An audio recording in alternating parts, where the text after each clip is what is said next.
Hi everyone, কেমন আছো তোমরা?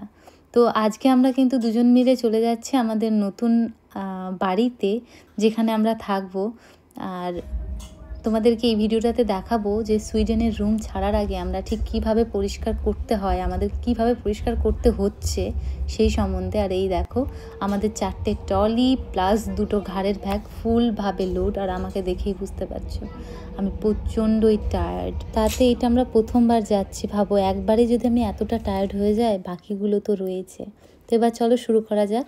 প্রথমে আমি সোফার কভারটা বের করে রেখেছি, যেটাকে ধুতে দেবো বলে। আর এই দেখো, এখানে আমার বর কিচেন সিঙ্কটা পরিষ্কার করছে। এখানে বোধহয় সব থেকে বেশি নোংরা হয়, কারণ এখানে আমরা রান্নার যাবতীয় কাজ বলতে গেলে বাসন মাজা প্লাস কোনো সবজি কাটলে ধোয়া সব কিছুই আমরা এখানেই করে থাকি। তার জন্য এই জায়গাটা সব থেকে বেশি নোংরা হয়। তো আমরা যেহেতু কেটিএইচের অ্যাপার্টমেন্টে থাকতাম, সেহেতু আমাদেরকে কেটিএইচের পক্ষ থেকে একটা কাগজ দেওয়া হয়। তাতে লেখা থাকে ঠিক কেমনভাবে আমাদেরকে পরিষ্কার করতে হবে, কি পরিষ্কার করতে হবে, সব লেখা ছিল। সেই লিস্ট ধরেই কিন্তু আমরা সব কিছু পরিষ্কার করি। আর ওখানেই লেখা ছিল এই কিচেন সিঙ্কটাকে আমাদের কিভাবে পরিষ্কার করতে হবে এবং লাগাতে হবে। আর আমাদের অ্যাপার্টমেন্টের সব থেকে বেশি নোংরা হয়েছিল যেখানে আমি রান্না করি, সেই জায়গাটা সব থেকে বেশি নোংরা হয়েছে। এবং আমি পরিষ্কার করছি এবং আমাকে রান্না করতে হচ্ছে, তার জন্য আরও বেশি তেলচিটি হচ্ছে। তো দেখতেই পাচ্ছ আমি চিমনিটাকে পুরো পরিষ্কার করে ফেলেছি। এখানে তোমাদেরকে একটা কথা বলে রাখি, যদি আমরা এই লিস্ট অনুযায়ী কোনো কিছু পরিষ্কার না করি, তাহলে কিন্তু আমাদের ফাইন দিতে হতে পারে 1000 থেকে 4000 সুইডিশ ক্রাউন্স। মানে ভাবতেই পারছো আমাদের ওখানকার টাকায় কতগুলো টাকা, প্রায় 32,000 টাকার কাছাকাছি। সেই জন্য আমরা চেষ্টা করছি লিস্ট ধরে ধরে পরিষ্কার করার। আর ওখানেই বলা ছিল যে ভ্যাকুয়াম ক্লিনারের পরিষ্কার করে তার যে ব্যাগটা হয় নোংরা যেটাতে জমা হয়, সেই ব্যাগটাকে নতুন লাগানোর কথা। এবং ঘরের দেওয়াল দরজাতে কোনো দাগ যেন না লেগে থাকে। এবং যে ম্যাট্রেসের যে কভারগুলো হয় সেগুলোকে পরিষ্কার করে মানে ধুয়ে আবার যেন পরিয়ে দেওয়া হয়। যত ম্যাট্রেসের কভার ছিল সব কিন্তু আমি ওয়াশিং মেশিনে ধুয়েছি। আর ওই পেপারটাতেও লেখা ছিল আমি ঠিক কত টেম্পারেচারে মানে ম্যাট্রেসের কভারগুলোকে ধুতে হবে, সব লেখা ছিল। হ্যাঁ, ওয়াশিং মেশিন থাকায় আমার কষ্ট অনেকটাই কম হয়েছে, কিন্তু ওয়াশিং মেশিনটাকে ধুতেও অনেকটাই পরিশ্রম হয়েছে। এই ছোট বাচ্চাদের ঘরটা অনেক দিন আগেই পরিষ্কার করা ছিল, শুধু ম্যাট্রেসের কভারগুলো পরানো ছিল না। তো এই ছোট ঘরের জানলা দরজা আমি বন্ধ করে রাখতাম, যাতে আর কোনো রকমভাবে নোংরা না হয়। শুধু এবার ম্যাট্রেসের কভারটা পরিয়ে দেব, আর বাইরে সোফার কভারটা পরানোর পর শুধু ঘরটা মুছে বেরিয়ে যাব। বুঝতেই পারছো প্রত্যেকটা জিনিস এত ধরে ধরে পরিষ্কার করার কারণটা নিশ্চয়ই, কারণ একটা এদিক থেকে ওদিক হলেই আমাদেরকে কিন্তু ফাইন দিতে হতে পারে। সেটা কত টাকা আমি ঠিক জানি না, বাট আমাদের ওখানকার টাকায় 10,000 টাকার নিচে নয়, এটা নিশ্চিত। ছোট ঘরটা আর আমাদের শোয়ার ঘরটা অত বেশি নোংরা হয়নি, নোংরা হয়েছিল বাথরুম আর রান্না করার জায়গাটা। আর সত্যি বলতে রান্না করার জায়গাটায় চিমনি প্লাস ওভেন পরিষ্কার করতে করতে তো আমার পুরো জান বেরিয়েই গেছিলো। জাস্ট সব কমপ্লিট হয়ে গেছে, শুধু যাওয়ার সময় ঘরটা মুছলেই হয়ে যাবে। সত্যি বলছি, যখন আমি সুইডেনে এসেছিলাম তখনও বোধহয় এত জিনিস নিয়ে আসেনি সাথে করে, যে আমার এত সময় লেগে গেছে যে আমি ভাবছি যে এত জিনিস কি করে আমার কাছে এলো। মাত্র তো 4টে ব্যাগ নিয়ে এসেছিলাম, এখন আমাকে নতুন এই ঘরটা ছেড়ে আর একটা ঘরে যেতে আমার মোটামুটি 4বার যেতে হয়েছে। এখনও 2টো ট্রলি আমার কাছে রয়েছে, ভাবো। মানে মানুষ যখন এক জায়গায় থাকে তার কত কি লাগে। আর এই দেখো আমি জাস্ট এবার ফাইনাল মোছামুছিটা করছি। এবার জাস্ট প্রত্যেকটা ঘর মুছছি যাতে পায়ের কোনো পাউঠা না পড়ে। আর যেহেতু এখানকার যে ফ্লোর সেটা কাঠের, তার জন্য কিন্তু ভালোভাবে মানে আমি যে কাপড়টা দিয়ে মুছছিলাম সেটাকে শক্ত মানে একদম প্রায় শুকনো শুকনো করে ভালো করে মুছছিলাম। এটা সবাইকেই খেয়াল রাখতে হয়, আমাকেও খেয়াল রাখতে হয়েছে। কাঠের মেঝেতে বেশি আমরা জল দিতে পারি না, তাহলে কাঠটা খারাপ হয়ে যেতে পারে। তো দেখতেই পাচ্ছ আমি সব পরিষ্কার সুন্দর করে গুছিয়ে এবার জাস্ট লাইটটা অফ করে দিলাম। আর এখানকার লাইটটাও অফ করে দেবো, কারণ আমি মুছে যাওয়ার পর আর আমি ঢুকবো না, তাহলে পায়ের পাউঠা পড়তে পারে। তো বুঝতেই পারছো আমরা কতটা সতর্কভাবে ঘর দূর পরিষ্কার করছিলাম যাতে একটাও পায়ের পাউঠা না পড়ে থাকে। এইটা দেখতে পাচ্ছ পুরো ফাইনাল লুক। বাথরুম থেকে রান্নাঘর, শোয়ার রুম সব সুন্দরভাবে পরিষ্কার করে দিয়েছি। আর আমাকে দেখেই বুঝতে পারছো আমি ঠিক কতটা টায়ার্ড। ভাবো কতটা খাটনি। সত্যি বলছি আমার প্রচণ্ডই কষ্ট হচ্ছে যে এই রুমটা ছেড়ে আমি চলে যাচ্ছি, তার থেকেও বেশি কষ্ট হচ্ছে আজকের সারা দিনের খাটনিটা। মনে হচ্ছে যেন আমি কত কি করে ফেলেছি, এত কিছু বোধহয় আমি কোনোদিন করেছি বলে আমার জানা ছিল না। তো চলো যাওয়ার আগে তোমাদেরকে এখানকার নোংরা ফেলার জায়গাটা দেখিয়ে দিই। বেশি কিছু নেই, কিছু নোংরা জিনিস রয়েছে, সেটাকে ফেলে দেব। তো সত্যি বলছি আমি যখন যাচ্ছিলাম তখন বারবার আমি পেছন দিকে তাকাচ্ছিলাম যে তাই তো এই ঘরটাতে এতদিন ছিলাম, আজকে এটাকে ছেড়ে চলে যেতে হবে। একটা থাকেই একটা ইমোশনাল, তো সবারই হয়, আমার বলে না। যেই একটা জায়গা থেকে আর একটা জায়গায় যাব তখন তো কষ্ট তো হবেই।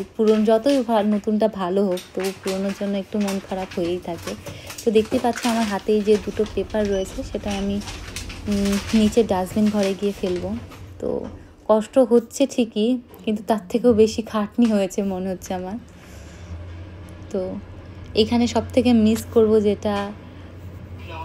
সেটা হলো এখানে জাস্ট সুইচটা টিপলেই বাইরের যে গেটটা খুলে যায়। এটা আমি তোমাদেরকে প্রথমেই বলেছিলাম, যেটা আমাকে সব থেকে বেশি ভালো লাগতো।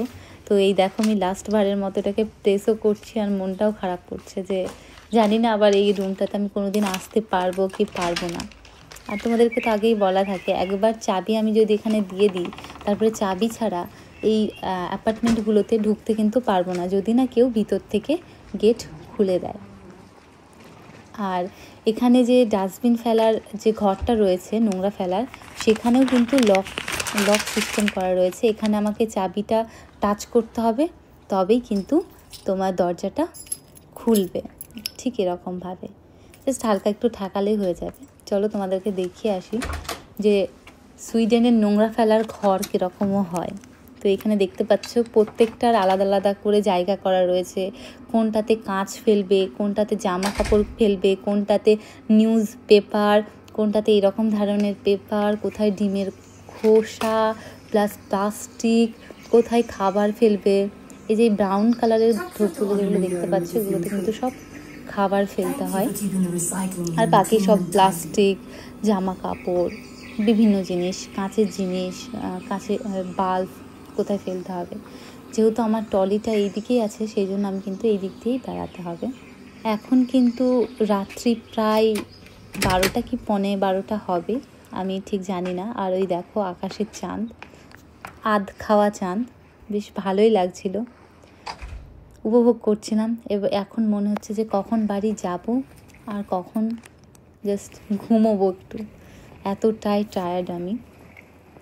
তো চলো যাওয়া যাক। তো আমরা যে চাবিগুলো আমাদেরকে দেওয়া হয়েছিল কেটিএইচের পক্ষ থেকে, সে পেপারে লেখা ছিল যে চাবিগুলোকে কিন্তু খামের ভিতরে স্ট্যাপলার দিয়ে পিন মেরে ওপরে তোমার নাম আর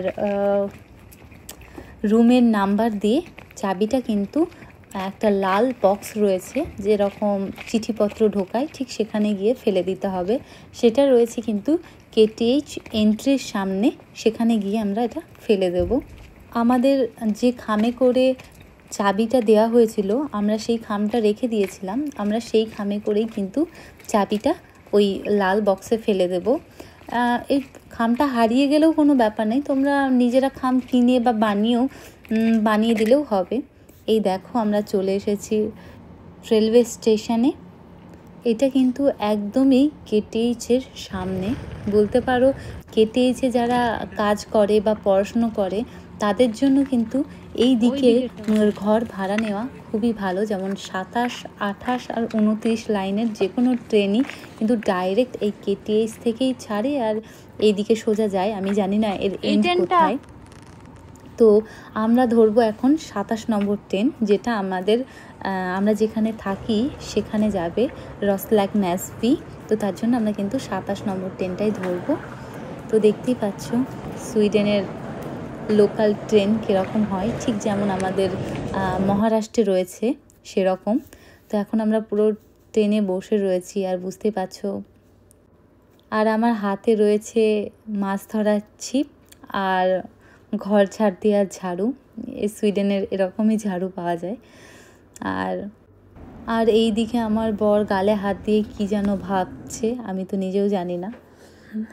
তো সত্যি বলছি, এত খাটাখাটনির পর ভিডিও বানানো মনে হচ্ছে আমার কাছে একটা ভীষণ বড় কাজ, যেটা আর করতে ভালো লাগছে না। তারপরে এখন রাত্রি প্রায় 1টা বাজে, প্রচণ্ডই ঠান্ডা। দেখতেই পাচ্ছ আমরা রসল্যাগ ন্যাসবিতে নেমে গেছি। এবার আমরা জাস্ট যাচ্ছি আমাদের রুমের দিকে। তো আমরা যে রুমটা পেয়েছি বলতে পারো, সেটা অ্যাকচুয়ালি ভিলা টাইপ ঘর, মানে একটা বাড়ির একটা অংশ। তো সেগুলোকে সুইডেনে ভিলা বলে।